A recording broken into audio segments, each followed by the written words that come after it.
very fine dining chef, and it's a challenge to use somebody else's kitchen. We're today in Manhattan Beach at the Strand House, and you hosted a dinner for 90 people. Yeah, you know, it's about researching the team, and when I found out that it was here and did some homework and understood what they do here and their culture here, I was very confident that we could reproduce what we wanted to reproduce based on their technique and their menu and just their ability to do what they do. It was very comfortable for me coming here, and when I got here, 2 days of prep with the team, we were ready to go. It was beautiful.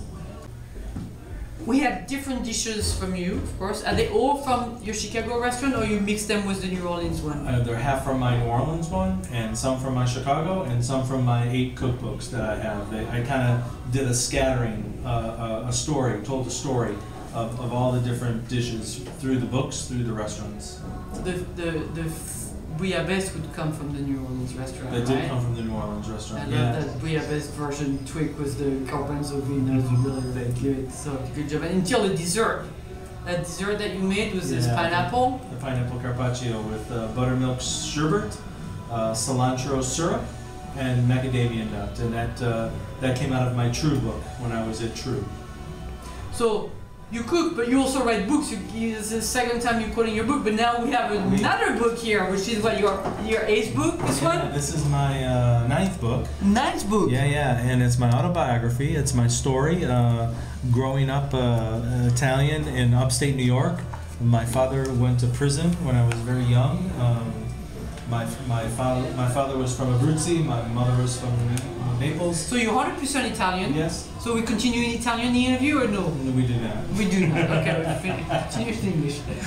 And grew up my whole life cooking. Started at Wendy's old-fashioned hamburgers in 1977. Oh, from hamburgers you went all the way up to all here? All the way up, working in the industry my whole life. Moved to New York City in 1981.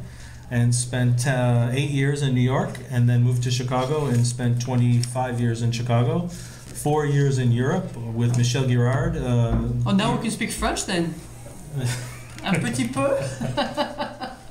Michel Girard, Pierre Gagnère, and Anton Masselman were my 3 main mentors, and Alfred Portali at the Gotham, where I spent most of my time in New York. And you know, I've been very blessed to have great mentors, and just make it be about the craft, make it be about the work, and in the business. You know, I mean, great chefs are a combination of great businessmen and great chefs, and they surround themselves with great people. But also, I met you rapidly a few years ago, and tonight I spent time with you in the kitchen while you were cooking, and you're so warm and so nice and so welcoming. You welcome everybody to your circle just close to you, and then I saw you interact with the team in the kitchen, and everybody was like very respectful. It's also, it's not only the mentor, it's also you, the personality you have. You're just such a sweet, you're a sweet person basically. Yeah. Even though you're Italian from New York. Yeah, right.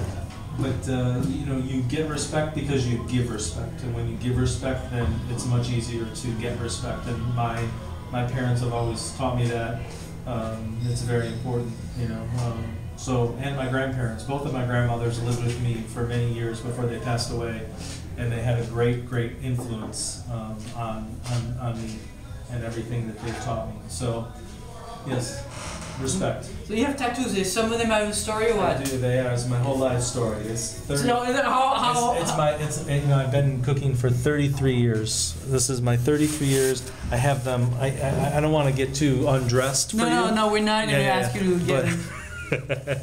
But all over here, all over. So they all have something. They all have a meaning. They're meaning.